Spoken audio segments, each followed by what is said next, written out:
when we talk about prototyping, what we're really trying to do is avoid, we're getting at this idea, who are they?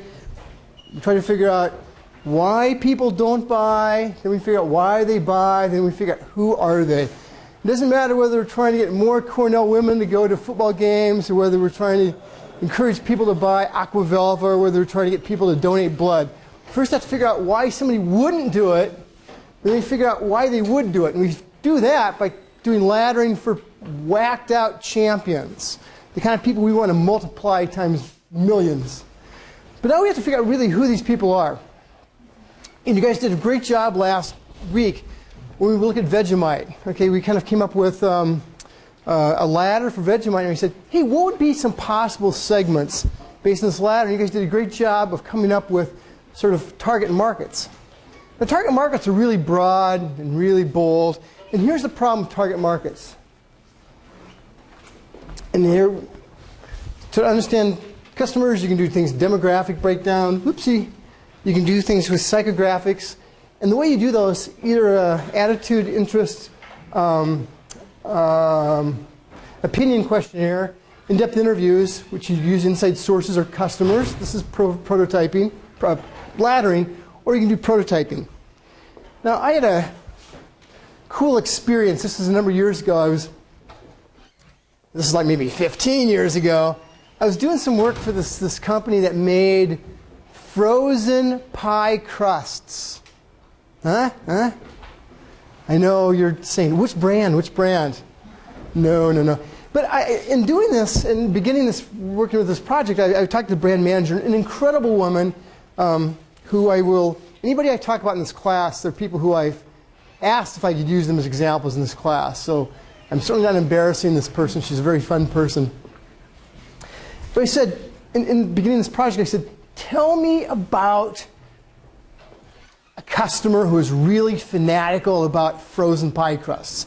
Describe him or her to me. And she goes, well, I know exactly who it is. She says, our primary target customers for frozen pie crusts are women aged 35 to 60 with a high school education, living in the Midwest and southeastern United States, making $20,000 a year, and 3.2 children who no longer live at home, but who visit twice a month. I said, okay. I said, but I'd like to ask you some specific questions about a specific customer. And her answer was, I really don't know anybody who uses frozen pie crusts, but I've listened to them in focus groups. Now, this person had sort of a 30,000-foot view toward customers, but it really was of no use in trying to come up with insights about customers.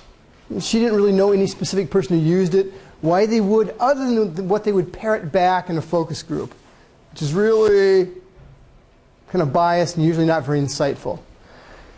And I remember, I don't know that anybody would actually identify with this demographic. I don't think there's anybody out there who says, for instance, hello, my name is Susan, and I'm a 35 to 60-year-old with a high school plus education and 3.2 kids who no longer live at home but who visit twice a month. I also like to think of myself as a heavy user of pie crusts compared to people who live in the Northeast or in those big cities. Well, I'm pretty brand loyal when I shop for pie crusts. I guess I would shop around if I had a really big coupon. You could say I'm more of a switcher when it comes to a laundry detergent than with frozen pie crusts. I'm definitely a variety seeker when it comes to breakfast cereals. Nobody sees themselves like that. I mean, if you were at a party and somebody would come up to you and introduce yourself like that, I mean, you'd find some way to run away screaming without actually screaming. Usually you say, oh, I need to get another beverage, please. Okay. But this is the problem. If you end up seeing people just in terms of these sort of strange demographics, you're really just seeing a two-dimensional person. You're seeing a stick figure and not a real individual. And that's where prototyping is going to move us. What we want to do when we do this is you want to, either based on a person you know who is a whacked out champion for something, or somebody who you believe would be the ideal champion, what you want to do to give that person dimensionality is you want to ask and answer some very super speculative questions that they themselves probably couldn't even answer. You want to ask, first, you want to imagine a specific person. You want to give him or her a name, because otherwise it is person X, and there's too much of a tendency to make it really broad. You want to give that person a name. And then you want to answer questions about that person, such as how does the person use the product or service he uses? And then all the rest of the questions you ask have nothing to do with that product. You just have to do with this person. You might ask, for instance, how does this person see himself or herself? How would this person's neighbors describe him or her? What's important to this person? What are the goals and ambitions? What would be their perfect day off for the weekend? And the thing is, these are things that if somebody were to come up to you and say, hey, how would your neighbors describe you? We'd go, geez, I don't really know. Or, what would be your perfect weekend day off? We'd initially go, well, I don't know, okay? But by speculatively answering these questions about that prototype, you're going to get a chance to see that person in a whole lot more dimension. You're going to find ways that you can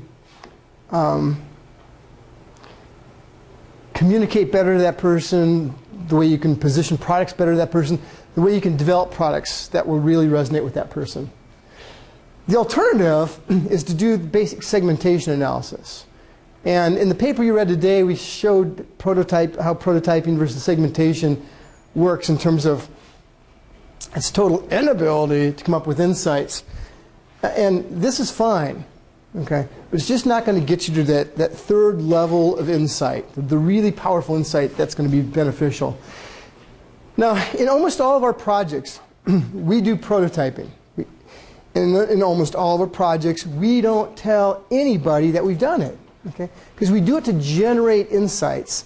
We might try to confirm them quantitatively one way or the other, but you don't ever have to tell anybody you use the tools you use. Because you use them just to generate insights. You use them to be the person who is the, oh my gosh, go-to person in your company.